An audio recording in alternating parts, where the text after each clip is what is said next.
आज तो लगता है कि कोई पॉलिटिशियन बाकी नहीं बचा, हर कोई बोला है, हर किसी ने। अभी थोड़ी देर पहले मरियम नवाज भी खिताब कर रही थी। खैर, coming back to the topic, जो पाकिस्तान तहरीक इंसाफ वाले जो वाइट पेपर जारी किया है, हमारे व्यूवर्स को समझाने के लिए वो मानने को तैयार नहीं है कि हम इलेक्शन हारे हैं, तो अब वाइट पेपर से साबित क्या होगा? जी, इस वाइट पेपर की शुनीद जो है वो बहुत दिन पहले, कुछ कई महीनों पहले हमने सुनी थी कि वाइट पेपर जो है, कई हफ्तों पहले, सॉरी माफ़ी चाहता हूँ, कि वाइट पेपर शाया होगा इस पर। मैंने उस वक्त भी कहा था, मेरा गट रिएक्शन यही था कि काश एक अदद वाइट पेपर जो है वो 2018 के इलेक्शन पर भी अगर छप जाता तो कोई खराबी नहीं थी, क्योंकि उस वक्त भी लोग रात को हार के सोए थे और सुबह जीत के उठे थे। आपको तो अच्छी तरह याद होना चाहिए 2018 में ऐसे हुआ। लेकिन इस पूरी इसके डिबेट पर बात करने से पहले दो अहम खबरें मेरे ख्याल से हम अपने नाज़रीन के साथ शेयर कर लें। एक तो यह है कि ईरान ने भी अमरीकी और बरतानवी शहरियों और अदारों पर इक़्तिसादी पाबंदियों का ऐलान कर दिया है। राइट। वो कहते हैं ना कि क्या पिद्दी का शोरवा, ये तो अपनी जगह है, लेकिन किसी ने तो जुर्रत की है ना, किसी ने तो जवाब दिया है ना उन सैंक्शन का जो उनके मुल्क के खिलाफ लगाई गई हैं। ये सुपर पावर हों चाहे जो मर्जी हो, हमें लगते हैं ये किसी दूसरे मुल्क के मामलात में मुदाखलत करने के। एनीवे, हैविंग सेड दैट, तो ये एक बहुत जरूरी बात थी, इसको हम डिस्कशन करेंगे ना। दूसरी बात ये है कि वो तो गजा के हवाले से होगी, लेकिन ये मैंने कहा मैं पहले शेयर कर लूँ। दूसरा ये है कि पाकिस्तान के फॉरेन ऑफिस ने आज एक अजीबोगरीब किस्म की वजाहत दी है जिससे मेरे दिमाग की घंटियां जो है वो बजने लगी हैं। आर्मी चीफ की स्टेटमेंट के बाद? नहीं, मैं आप फॉरेन ऑफिस के स्टेटमेंट की बात कर रहा हूँ। वो ये कह रहे हैं कि पाकिस्तान जो है वो अपनी सरजमीन किसी को फौजी अड्डे कायम करने के लिए नहीं देगा। जब इस तरह की वजाहत की जरूरत पेश आती है तो इसका मतलब है कि किसी ने कहा ज़रूर है, किसी ने कहा है कि हम यहाँ अपनी मिलिट्री बेस बनाना चाहते हैं।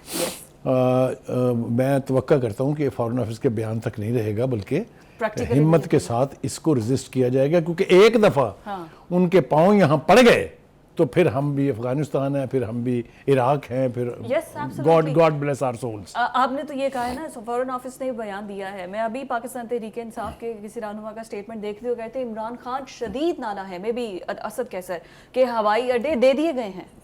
मैंने कहा ना उससे कि अगर ये गुफ्तगू हो रही है, अगर इसकी बात गश्त हम सुन रहे हैं, तो ये फॉरेन ऑफिस का स्टेटमेंट जो है अगर इसके ऊपर खड़ी हो जाए कौम पूरी और पूरी सियासी और फौजी क़यादत, तो कोई ख़राबी नहीं है। बिल्कुल ठीक। इसीलिए मैंने इंपॉर्टेंट समझा कि इसका जिक्र हम शुरू में ही कर दें ताकि हमारे नाज़रीन इसको नोटिस कर लें। बिल्कुल ठीक। आ जाइए जनाब आपके उस यानी जो मेन सब्जेक्ट वाइट पेपर, मैंने जैसा कहा कि वाइट पेपर ज़रूर शाया होने चाहिए, जो गलतियाँ होती हैं उनकी निशानदेही होनी चाहिए, जो धांधली होती है उसका जिक्र होना चाहिए, लेकिन ये एक्सेप्शनली नहीं होना चाहिए। फिर हर इलेक्शन का एक सा ही एनालिसिस होना चाहिए, एक सा ही उसका तज्जिया होना चाहिए।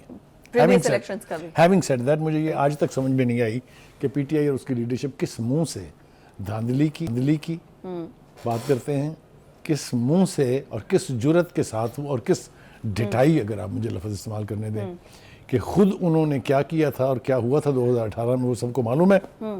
केपीके के elections were free and fair. हाँ, वो इसलिए कि वो वहाँ जीते हैं, तो वहाँ तो कोई धांधली नहीं हुई है, कम से कम वाइट पेपर में इसका तफसील से कोई जिक्र नहीं है। ठीक हो गया जी। दूसरी बात यह है कि आज वो जो प्रेस कॉन्फ्रेंस का आपने जिक्र किया उसमें काफ़ी अहम लोग बैठे हुए थे। एक तो शिबली फराज साहब जो हैं वो अपनी रूपोशी से, गुमनामी से अचानक सरफेज हो गए हैं वापस आ गए, और वो कौम को एक तरह से लेक्चर देने की कोशिश कर रहे थे। जी, नहीं, फवाद चौधरी तो अब उस तरह से तहरीक इंसाफ का हिस्सा नहीं है। आज के स्टेटमेंट है, उसके ऊपर बात करेंगे हम, लेकिन वो उसको तो डिसोन कर दिया ना जी पीटीआई ने। वो तो वेगाबॉन्ड्स बना दिया उसको उन्होंने आजकल। एनीवे, तो मैं कहना ये चाह रहा हूँ कि इस चीफ इलेक्शन कमिश्नर से उन्होंने मुस्ताफ़ी होने का मुतालबा किया। मैं उनको बताना चाहता हूँ कि ये मुतालबा नया नहीं है, ये तो आपने इलेक्शन से पहले भी किया था। अभी तो इलेक्शन हुए नहीं थे, अभी तो कोई धांधली हुई नहीं थी, इसलिए कि आपको लगता था ये कि ये आपको उस तरह से खुल के नहीं खेलने देगा जिस तरह आप 2018 के इलेक्शन में खेले थे। ठीक हो गया जी। अब आए जनाब, उसके बाद जो है ने भी आज जो स्टेटमेंट्स दिए हैं वो भी बड़े इंपॉर्टेंट है। आर्मी चीफ की जानिब से भी स्टेटमेंट्स जी, आर्मी चीफ के स्टेटमेंट का भी जिक्र मेरे ख्याल से यहाँ लगे हाथों हो ही जाए तो ज़्यादा बेहतर है कि हम अपनी हुदूद में हैं। उन्होंने जनाब 2-3-4 वाज़े इशारे दिए हैं जो समझने की ज़रूरत है। मेरे ख्याल से हम कोशिश करते हैं उसकी वजाहत की। एक तो वो कह रहे हैं कि आप हमें कोई भी आइनी हदूद ना बताए, हमें अपनी आइनी हदूद की लिमिट और सरहद का पता है। ठीक है। एक तो ये कि उन्होंने वो सारा प्रोपेगेंडा जो सोशल मीडिया पे अनलीश हुआ है फौज के खिलाफ, फौज की लीडरशिप के खिलाफ, उसको शट अप कॉल दी है। एक तो मेरी ये इंटरप्रिटेशन है। दूसरी मेरी इंटरप्रिटेशन ये है कि उसने कहा कि ये जो आज़ादी राय के बहुत मामले बने हुए हैं ना जी, ये आप समझ रहे हैं मेरी मुराद किससे है कि किसी के खिलाफ अगर आप एक्शन लें, उसने कोई फेक न्यूज़ दी है, उसने कोई जाली खबर दी है, उसने खालिस्तान बेबुनियाद प्रोपेगेंडा किया है, उनके खिलाफ एक्शन होने पर बहुत तकलीफ होती है, ख़ासतौर से पीटीआई को, इसलिए कि उनकी सारी बुनियाद, उनका सारा ढांचा ही जो है वो सोशल मीडिया के ऊपर कायम है और वहाँ मादर पिदर आज़ादी है, जो उनका दिल चाहता है वो कह रहे हैं, जो उनका दिल चाहता है वो दिखा रहे हैं। अगर आपको याद हो, इसी सोशल मीडिया ने, पीटीआई के सोशल मीडिया ने इस बेहयाई का मुजाहरा किया था कि पाकिस्तान के झंडे को जलाते हुए दिखाया था, पाकिस्तान के ग्रीन पासपोर्ट को आग लगाते हुए दिखाया था। मेरे ख्याल से आपने भी देखा होगा। सब कुछ ठीक है। ये सब कुछ करने की इजाज़त सिर्फ पीटीआई का जो सोशल मीडिया हैंडलर्स हैं, जो उसके पेड सरकारी ख़जाने से जिनको पैसे मिलते रहे, वो ये इस तरह का प्रोपेगेंडा करते हैं। फिर आपको मालूम होगा एक दफ़ा एक फ़ैसला उनके खिलाफ आ गया था, जो यानी असम्बलियाँ रिस्टोर कर दी थी चीफ जस्टिस ने उस वक्त के ने, हालांकि वो चीफ जस्टिस के बहुत बैशिंग हुई थी, बहुत सीरियस बैशिंग का हाल ये था कि वैनों के ऊपर उनकी तस्वीरें लगा के जूतियां बरसाई गई थी उनकी तस्वीरों के ऊपर, और सोशल मीडिया ने पीटीआई के बड़े तम तराक से उसको दिखाया था। तो उस वक्त मेरा दिल चाहता था कि मैं उस वक्त की अदलिया से कहूँ, पंजाबी की वो मिसाल है, मैं देना नहीं चाहता यहाँ पर, कि और बनो लाडले। हाँ जी, जी समझ गए ना मैं क्या कहना चाहता हूँ, पहुंच गए हैं लोग, वहां तक पहुंच गए हैं। चीफ के इस हवाले से चीफ का दूसरा जो इशारा है वो एक तो ये आज़ादी राय का हवाला दे के जो दिल में आए कहने वालों को इशारा दिया उन्होंने। अगर वार्निंग पीटीआई को है तो वार्निंग बाकियों को भी है। दूसरी बात ये कि उन्होंने अपने अदारे की तरफ से भी एक तरह से ये एक्सप्लेन करने की कोशिश की है कि देखिए हम अपनी लिमिट्स में रहेंगे, हम क्रॉस नहीं करेंगे until of course you provoke us to an extent where जो कुछ माजी में होता रहा है वो करना पड़े। खुदा न खास्ता अल्लाह ना करे कि वो दिन मैं और आप देखें जब उस तरह की सूरत हाल फिर दोबारा हो।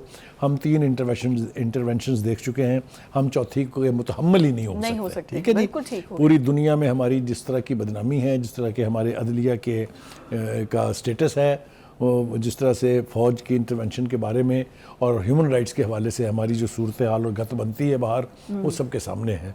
इसलिए हम नहीं चाहेंगे कि कोई ऐसी सूरत हाल हो जिसमें फिर हमारे लिए बदनामी और जिल्लत का बायस बने। आ जाए जनाब, अब फिर फौज के लिए बड़ी बदनामी की वापस आते हैं जनाब। देखिए जनाब, उमर अयूब साहब जो है फिर वही अपनी रट लगा के बैठे हुए हैं कि जनाब 180 सीटें हमें दे दो। भाई अल्लाह वास्ते दे दें, आपको कैसे दे दें, साबित भी तो करें ना आप।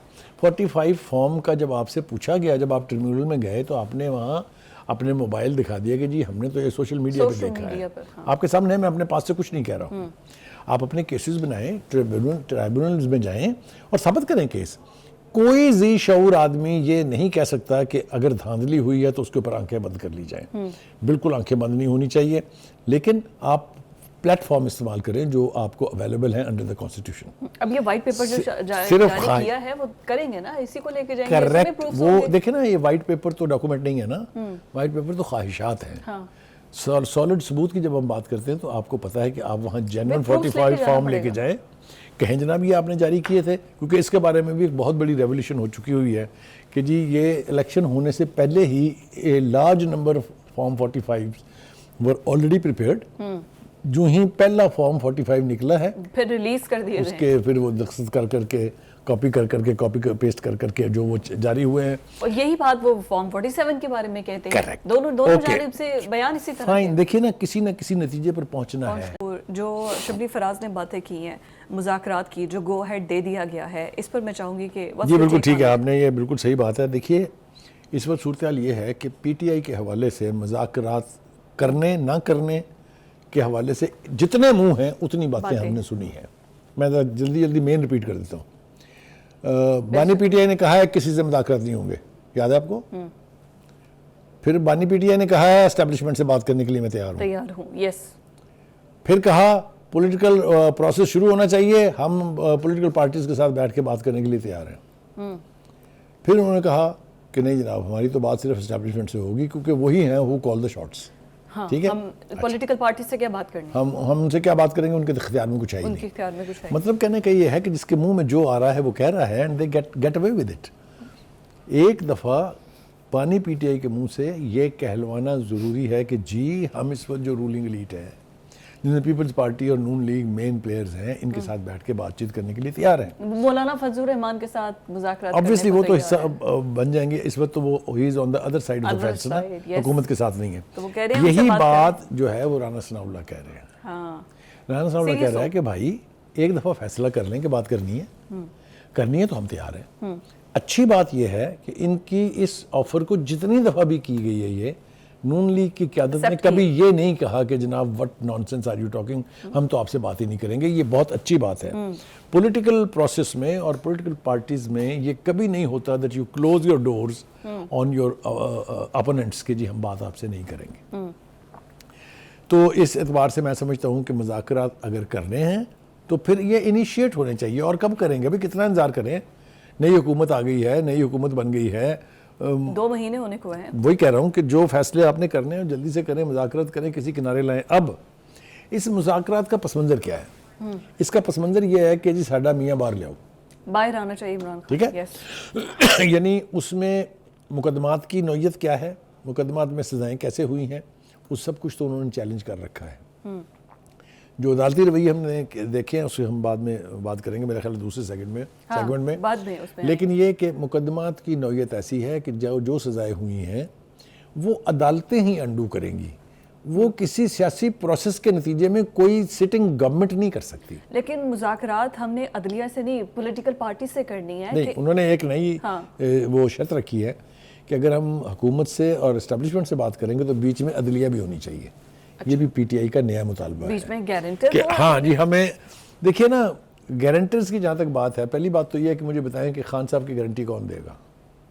जो जल्दी से सोच के बताएं। कोई नहीं देगा, नहीं, इसलिए कि उनका सुबह दोपहर शाम एक मौजू पर 3 बैक एंड फोर्थ जाने का रिकॉर्ड मौजूद है। नहीं, कुछ जजेस को मोहब्बत है, जिस किस्म के रिमार्क्स आ रहे हैं ना, नहीं, उस मोहब्बत का इजहार जजेस और तरह से कर रहे हैं, जैसा मैंने कहा उसका जिक्र करते हैं, सेकंड पार्ट में करते हैं। जी बिल्कुल करते हैं। अच्छा जी, ये तो कंप्लीट हो गया। अच्छा, राना सनाउल्लाह का स्टेटमेंट और फवाद चौधरी का स्टेटमेंट। फवाद चौधरी कह रहे हैं मैं पीटीआई से गया ही कब था जो वापस आने के लिए मुझसे पूछा जा रहा है। मतलब वो तो अपने आप को अभी भी पीटीआई का हिस्सा समझ रहे हैं। तो ये जो खत लिखा गया था जेल में इमरान खान को कि जो नाराज होकर चले गए हैं, या नाराज तो नहीं, किसी प्रेशर के तहत चले गए हैं, उनको वापस पीटीआई में लेकर आए। नहीं, ये लेकर आने पर गौर किया जाएगा। हाँ, कोई गौर किया जाएगा। ये लेटर था। देखिए, ये वो लोग हैं जिनको पार्टी डिसोन कर चुकी है।